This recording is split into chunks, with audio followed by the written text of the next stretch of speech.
আসসালামু আলাইকুম আমার প্রিয় আপু ভাইয়েরা, আপনারা কেমন আছেন? আশা করি আল্লাহর অশেষ রহমতে সুস্থ এবং ভালো আছেন। আলহামদুলিল্লাহ, আমি আপনাদের বোন সুস্থ এবং ভালো আছি। তো প্রতিদিন মতো আজকে একটা ভিডিও নিয়ে হাজির হলাম।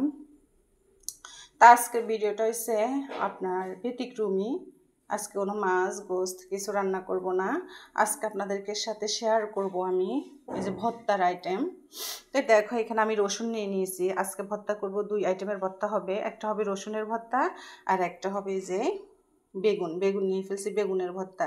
তো দেখো, এখানে আমি পেঁয়াজ কুচি করে নিয়েছি, তারপরে নিয়েছি কাঁচামরিচ, শুকনা মরিচ। এই যে এখানে রসুনগুলোকে আমি সুন্দর করে পরিষ্কার করে নিয়েছি। তা আমি এখন এগুলাকে একটু তেলে ভেজে নেব, কারণ আজকে রসুনের ভর্তা হবে এবং বেগুনের ভর্তা হবে। খুবই লোভনীয় একটা খাবার আজকে তৈরি করতে যাচ্ছি। তো তোমরা দেখতে থাকো আমি কিভাবে ভর্তাগুলা তৈরি করি, সাথে থাকো তোমরা।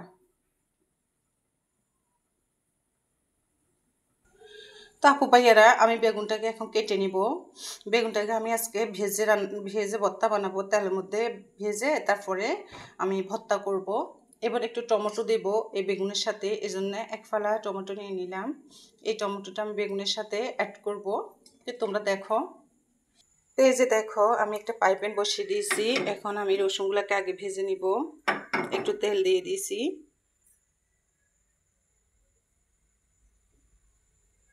এখন আমি রসুনগুলোকে দিয়ে দিব। রসুনের ভর্তা আসলে মজা, খুবই মজা, ভালো লাগে রসুনের এই ভর্তাটা আমার কাছে। তো আমি একটু নেড়ে চেড়ে দেব।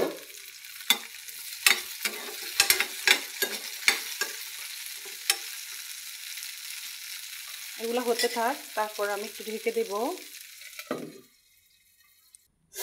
এই যে দেখো, আস্তে আস্তে হচ্ছে। তার চুলাটা একদম ডিম করে দিয়েছি। এগুলো আস্তে আস্তে ভালো করে হয়ে যাক, তারপর আমি নামিয়ে ফেলবো। তো দেখি আপুরা কি অবস্থা হয়েছে কিনা রসুনগুলি। তো এই যে দেখো, রসুনগুলো একদম হয়ে গেছে নরম, এই যে একদম হয়ে গেছে। এখন আমি নামিয়ে নেব। তো দেখো আপুরা, আমি নামিয়ে নিলাম। এখন আবার ফ্রাই প্যানটা বসিয়ে দিব, দিয়ে এখন আমি শুকনো মরিচগুলো আগে টেলে নেব।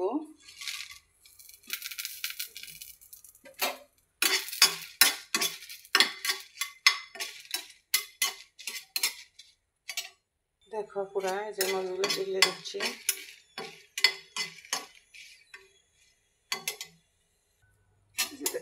দেখো আমার মরিচগুলো কিন্তু হয়ে গেছে।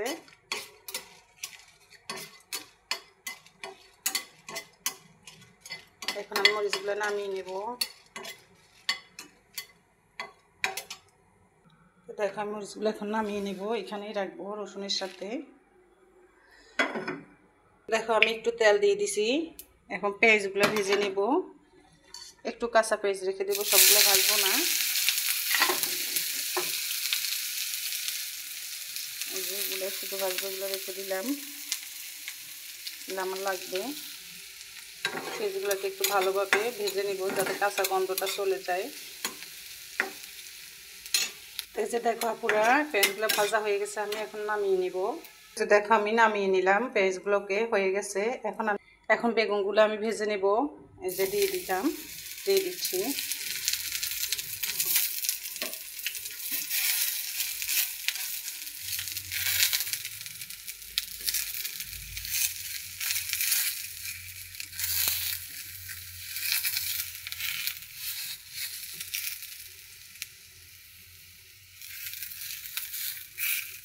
এখন এই টমেটোটা আমি দিয়ে দিব পাশ দিয়ে। এই মরিচগুলো আমি দিয়ে দেবো একসাথে, ভেজে নেব সবগুলোকে। এই যে এখন একটু ঢেকে দেব যাতে সুন্দর করে হয়ে যায়, নরম সিদ্ধ হয়ে যায় বেগুনটা। দেখো, তো দেখো আপু ভাইয়ারা, এই যে আমি বেগুনগুলোকে ভেজে নিলাম এবং টমেটোটাকেও ভেজে নিয়েছি।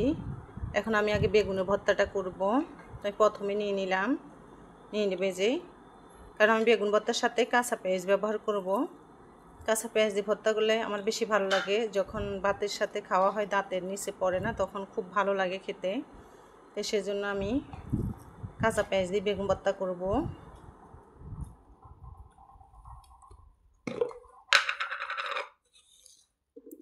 তো দিয়ে দিব লবণ, স্বাদ মতো লবণ দিয়ে দিলাম। এই যে মরিচ দিয়ে দিব।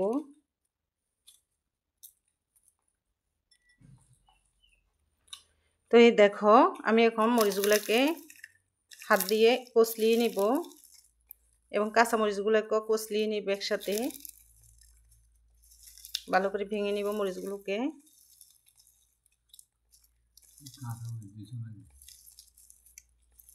কাঁচা মরিচ এবং শুকনো মরিচ আমি দুটোই দিছি, তাহলে ফ্লেভার ভালো আসে। কাঁচা মরিচের ফ্লেভার এবং শুকনো মরিচের ফ্লেভার দুটোটাই খুব ভালো আসে। এই যে আমি পেঁয়াজ মরিচ একসাথে মিক্স করে নিছি। এখন সরিষার তেল দিয়ে দিব।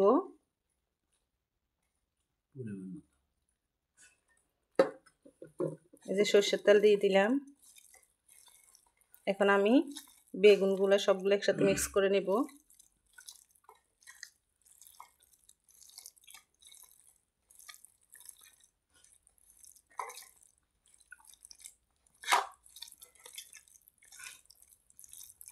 টমেটোটাকেও দিয়ে দেব সাথে।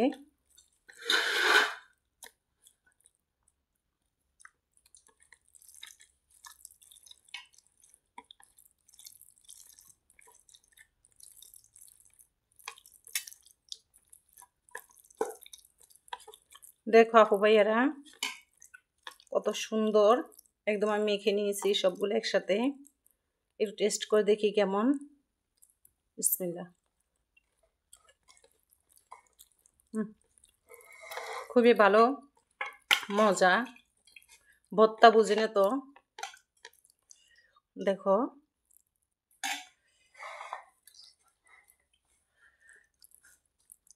এখন আমি রসুন ভর্তা করব।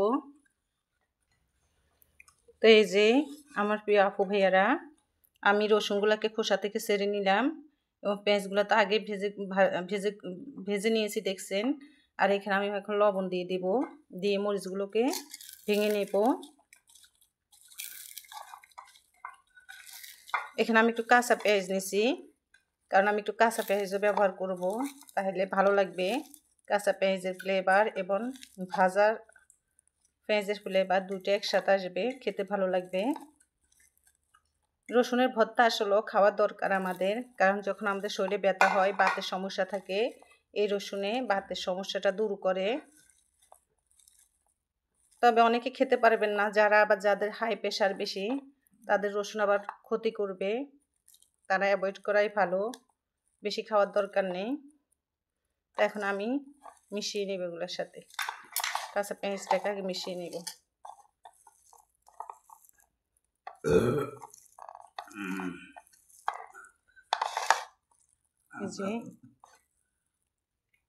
এখন ভাজাগুলো মিশিয়ে নিয়ে এখন আমি রসুনগুলো মেখে নেব।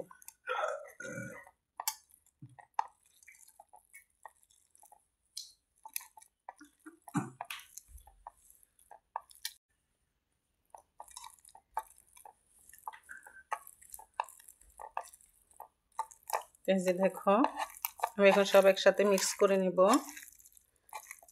আমার ধনিয়া পাতা নাই বাসায়, ধনিয়া পাতা দিলে ভর্তার টেস্ট আরও বেড়ে যায়, কিন্তু আমার আজকে ধনিয়া পাতা নেই। এখন আমি একটু সরষের তেল দিয়ে দেব।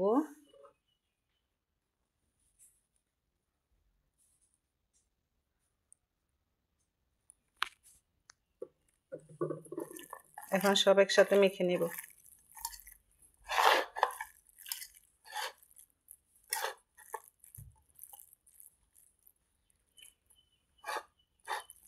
তো দেখো আমার দুটো ভর্তা হয়ে গেছে। এরকম ভর্তা যদি হয় তাহলে চাউল একটু বেশি দিবেন, কারণ গরম গরম ভাতের সাথে এরকম রসুন ভর্তা বেগুন ভর্তা হলে আর কথাই নেই, আর কিছু লাগবে না, মাছ মাংসকে হারিয়ে যাবে। কারণ মাছ মাংস দিয়ে আপনি যে ভাত খেতে পারবেন না, সেটা আপনি ভর্তা দিয়ে খেতে পারবেন। তো কম বেশ সবারই ভর্তা খুবই প্রিয়। তো আমার প্রিয় আপু ভাইয়ারা, যদি তোমাদের আমার এই ভিডিওটা ভালো লেগে থাকে, আমার এই ভর্তাগুলো তোমাদের কাছে ভালো লেগে থাকে, তাহলে অবশ্যই লাইক, কমেন্ট, শেয়ার এবং সাবস্ক্রাইব করে দিবে। আর যারা আমার চ্যানেলে নতুন, তারা অবশ্যই আমার চ্যানেলটাকে সাবস্ক্রাইব করে নোটিফিকেশান বেলটা বাজিয়ে দিবেন। আমার ফেসবুক পেজটা ফলো করে দিবেন, আমাকে সাপোর্ট করবেন। এটাই।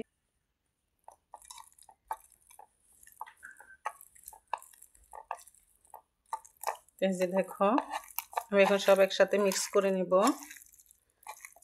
আমার ধনিয়া পাতা নাই বাসায়, ধনিয়া পাতা দিলে ভর্তার টেস্ট আরও বেড়ে যায়, কিন্তু আমার আজকে ধনিয়া পাতা নেই।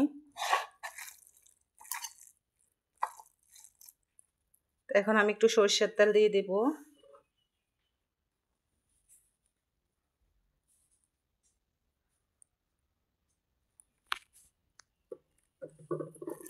এখন সব একসাথে মেখে নেব।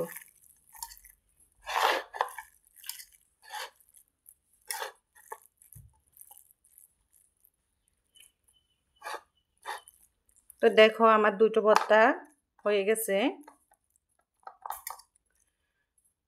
এরকম ভর্তা যদি হয় তাহলে চাউল একটু বেশি দিবেন, কারণ গরম গরম ভাতের সাথে এরকম রসুন ভর্তা, বেগুন ভর্তা হলে আর কথাই নেই, আর কিছু লাগবে না, মাছ মাংসকে হারিয়ে যাবে। কারণ মাছ মাংস দিয়ে আপনি যে ভাত খেতে পারবেন না, সেটা আপনি ভর্তা দিয়ে খেতে পারবেন। তো কম বেশ সবারই ভর্তা খুবই প্রিয়। তো আমার প্রিয় আপু ভাইয়ারা, যদি তোমাদের আমার এই ভিডিওটা ভালো লেগে থাকে, আমার এই ভর্তাগুলো তোমাদের কাছে ভালো লেগে থাকে, তাহলে অবশ্যই লাইক, কমেন্ট, শেয়ার এবং সাবস্ক্রাইব করে দিবে। আর যারা আমার চ্যানেলে নতুন, তারা অবশ্যই আমার চ্যানেলটাকে সাবস্ক্রাইব করে নোটিফিকেশান বেলটা বাজিয়ে দিবেন। আমার ফেসবুক পেজটা ফলো করে দিবেন, আমাকে সাপোর্ট করবেন। এটাই।